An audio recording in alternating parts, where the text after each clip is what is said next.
हजारौं वर्ष पुरानो ज्ञान। के त्यसले आजको क्लासरुमका समस्याहरू समाधान गर्न सक्ला? लौ आज हामी यही विषयमा कुरा गर्छौं। नेपालमै गरिएको एउटा अध्ययनले के भन्छ आउनुहोस्, बौद्ध दर्शनले हाम्रो शिक्षा प्रणालीमा के कस्तो परिवर्तन ल्याउन सक्छ खोतलेर हेरौं। हामीले जुन कुरा गर्दैछौं त्यो हावामा आधारित छैन। हाम्रो छलफलको आधार हो निरञ्जन बोहराले गरेको यो अध्ययन। यसले गर्दा हामी अनुमानमा होइन, बरु एउटा ठोस अनुसन्धानमा टेकेर कुरा गर्न सक्छौं। ल एकछिनलाई एउटा प्रश्नमा विचार गरौँ त। हाम्रा स्कुलहरूले विद्यार्थीको दिमाग साँच्चै बनाइरहेका छन् कि केवल तथ्य र जानकारीले टन्न भरिरहेका छन्? यो प्रश्न यो आजको शिक्षा जगतको सायद सबैभन्दा ठूलो र महत्त्वपूर्ण बहस हो, र आज हाम्रो कुराकानीको केन्द्रबिन्दु पनि यही हो। कुनै पनि समाधान खोज्नुभन्दा पहिले समस्या चाहिँ के हो भनेर राम्ररी बुझ्नुपर्छ, होइन र? त्यसो भए आउनुहोस् पहिले आजका क्लासरुमभित्रको वास्तविकता कस्तो छ त्यसमा एक नजर लगाउँ। सोच्नुहोस् त, पढाइ जब एकदमै बोरिङ हुन्छ, विद्यार्थीको ध्यान कसरी टिकोस्? ध्यान त भट्किहाल्छ नि। कोही कक्षामा निदाउँछन्, कोही चकचक गर्छन्। तर के यो सधैँ विद्यार्थीकै गल्ती हो त? सायद होइन। यो त एउटा सङ्केत हो कि हाम्रो पढाउने तरिकामा नै कतै केही गडबड छ, केही परिवर्तनको खाँचो छ। ल अब यो चुनौतीहरूको एउटा सम्भावित समाधानतिर लागौं, र त्यो हो बौद्ध दर्शन। तर एकछिन, यसलाई एउटा धर्मको चस्माले मात्रै नहेरौँ है, बरु मन र भावनालाई बुझ्ने एउटा विज्ञान, एउटा मनोवैज्ञानिक फ्रेमवर्कको रूपमा हेरौँ। यो कथा त हामी सबैले सुनेकै हो। दरबारको सारा सुख सयल ऐसाराम सबै त्यागेर सिद्धार्थ गौतम सत्यको खोजीमा निस्किए। किनभने उनले जीवनको कठोर वास्तविकता देखे, बुढ्यौली, बिमारी र मृत्यु। यी कुराले उनलाई यति गहिरो गरी छोयो कि उनीभित्र प्रश्नहरूको बाढी नै आयो, र अन्ततः 35 वर्षको उमेरमा उनले त्यो परम ज्ञान प्राप्त गरे।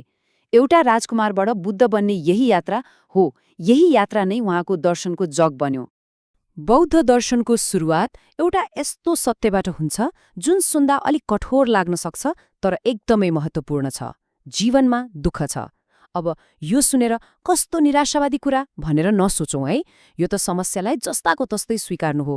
जस्तो कि डाक्टर कहाँ जाँदा उपचार गर्नुअघि उसले रोग के हो भनेर पत्ता लगाउनुपर्छ नि, होइन र? हो, ठ्याक्कै त्यस्तै बुद्धले पनि दुःखको वास्तविकतालाई स्वीकार्नुलाई नै समाधानको पहिलो खुड्किलो माने। त्यसो भए यो दुःखको जड चाहिँ के हो त? कहाँबाट आउँछ यो? बौद्ध दर्शनले भन्छ यसको कारण हो तृष्णा। अब यो तृष्णा भनेको के हो? सजिलो भाषामा भन्दा यो भनेको अस्थायी, सधैँ नरहने चिजहरूप्रतिको हाम्रो गहिरो मोह वा आसक्ति हो। जब हामी धन, पद वा सम्बन्ध जस्ता परिवर्तन भइरहने कुराहरूमा एकदमै टाँसिन्छौँ, तिनलाई गुमाउने डरले दुःख त आउने नै भयो। ल, समस्या पनि थाहा भयो, समस्याको कारण पनि थाहा भयो। अब सबैभन्दा महत्त्वपूर्ण प्रश्न, यसबाट बाहिर निस्कने बाटो चाहिँ के हो त? के कुनै उपाय छ? हो, छ, र बौद्ध दर्शनले यसको लागि एउटा एकदमै स्पष्ट रोडम्याप नै दिएको छ।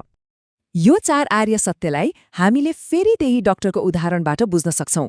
यो एउटा पूरा मेडिकल डायग्नोसिस जस्तै हो। पहिलो, रोगको पहिचान भयो, दुःख। दोस्रो, रोगको कारण पत्ता लाग्यो, तृष्णा। तेस्रो, डाक्टरले भन्छ नआत्तिनुहोस्, यो रोग निको हुन्छ, अर्थात् दुःखको अन्त्य सम्भव छ। र चौथो, डाक्टरले औषधि र उपचारको विधि बताउँछ, अर्थात् त्यो अन्त्यसम्म पुग्ने मार्ग। हेर्नुस् त, कति तार्किक र व्यवस्थित प्रक्रिया छ। र त्यो उपचार, त्यो औषधि हो आर्य अष्टाङ्गिक मार्ग। अब यो सुन्दा कुनै भारी जटिल सिद्धान्त जस्तो लाग्न सक्छ, तर त्यस्तो होइन। यो त एउटा एकदमै व्यावहारिक गाइड हो सही तरिकाले जीवन जिउनको लागि। यसमा 8वटा कुरा छन्: सही सोच, सही बोली, सही कामदेखि लिएर सही ध्यानसम्म। यी सबैले हामीलाई एउटा सन्तुलित र सचेत जीवन कसरी जिउने भनेर सिकाउँछन्। अब यी सबै दार्शनिक कुराहरू सुन्दा त वाह कति राम्रो जस्तो लाग्छ। तर मनमा एउटा प्रश्न उठ्छ, के यस्ता कुराहरू हाम्रो स्कुलको क्लासरुममा साँच्चै लागू गर्न सम्भव छ त? आउनुहोस् अब यही हेरौँ, सिद्धान्तलाई व्यवहारमा कसरी उतार्न सकिन्छ। बौद्ध दर्शनमा बुद्धिको अर्थ किताबका पानाहरू रटेर घोक्नु मात्रै होइन, बिल्कुल होइन। यसको वास्तविक अर्थ हो प्रश्न सोध्नु, विश्लेषण गर्नु, तर्क वितर्क गर्नु। अब एकछिन सोच्नुहोस् त, यो त त्यही क्रिटिकल थिङ्किङ होइन र जुन आजको आधुनिक शिक्षाले विद्यार्थीमा विकास गर्न खोजिरहेको छ? त्यसो भए शिक्षकहरूले व्यवहारमा के गर्न सक्छन् त? तरिकाहरू धेरै छन्। जस्तै क्लास सुरु हुनु अघि केही मिनेटको ध्यान अभ्यास गराउन सकिन्छ, जसले विद्यार्थीको एकाग्रता बढाउँछ। कुनै विषयमा छलफल र बहस गराउँदा उनीहरूको आलोचनात्मक सोच विकास हुन्छ। रोल प्ले जस्ता गतिविधिले एकअर्काप्रति समानुभूति बढाउन मद्दत गर्छ। र सबैभन्दा महत्त्वपूर्ण कुरा, पढाइलाई किताबमा मात्र सीमित नराखेर उनीहरूको वास्तविक जीवनसँग जोडिदिने। यसो गर्दा सिकाइ आफैमा अर्थपूर्ण र रोचक बन्छ। कुनै पनि नयाँ विचार लागू गर्दा त्यसको राम्रो पक्ष मात्रै हेरेर हुँदैन, त्यसका चुनौतीहरू के छन् त्यसलाई पनि इमानदारीपूर्वक हेर्नुपर्छ। र यो दृष्टिकोणमा पनि फाइदाका साथसाथै केही वास्तविक अवरोधहरू पनि छन्। फाइदाहरू त एकदमै स्पष्ट छन्। विद्यार्थीहरूमा समानुभूति बढ्छ, उनीहरू भावनात्मक रूपमा स्थिर हुन्छन् र उनीहरूको समग्र विकास हुन्छ। तर अब चुनौतीहरूको कुरा गरौँ। के हामीसँग यस्तो दर्शन पढाउन सक्ने तालिम प्राप्त शिक्षकहरू छन्? के हाम्रो स्कुलको प्रशासन र समाज यो परिवर्तन स्वीकार्न तयार छ? यी प्रश्नहरू निकै गम्भीर छन् र यसले हामीलाई सोच्न बाध्य बनाउँछ कि हामी यस्तो ठूलो परिवर्तनका लागि साँच्चै तयार छौँ त? यो भनाइ कति शक्तिशाली छ हेर्नुहोस् त। जस्तै हावाले नचलाएको शान्त तलाउले आकाशलाई जस्ताको तस्तै देखाउँछ, होइन र? हो, ठ्याक्कै त्यस्तै।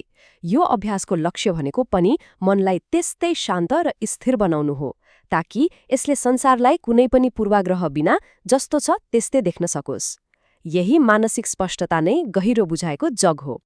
त्यसैले अन्त्यमा कुरा के हो भने यो केवल किताबको कोर्स सिद्ध्याउने कुरा मात्रै होइन, यो त त्योभन्दा धेरै गहिरो कुरा हो।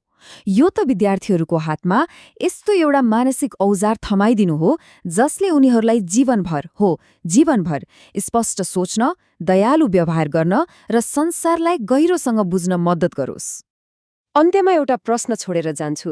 हामीले विद्यार्थीहरूलाई संसारभरिको ज्ञान र सिपले भरिपूर्ण बनायौँ रे, तर यदि उनीहरूसँग एउटा स्थिर, सचेत र दयालु मन नै छैन भने के त्यो शिक्षालाई पूर्ण मान्न सकिन्छ? सायद शिक्षाको वास्तविक उद्देश्य बाहिरी संसारलाई जित्नु मात्र होइन, पहिले आफ्नो भित्री संसारलाई चिन्नु र त्यसलाई समृद्ध बनाउनु हो।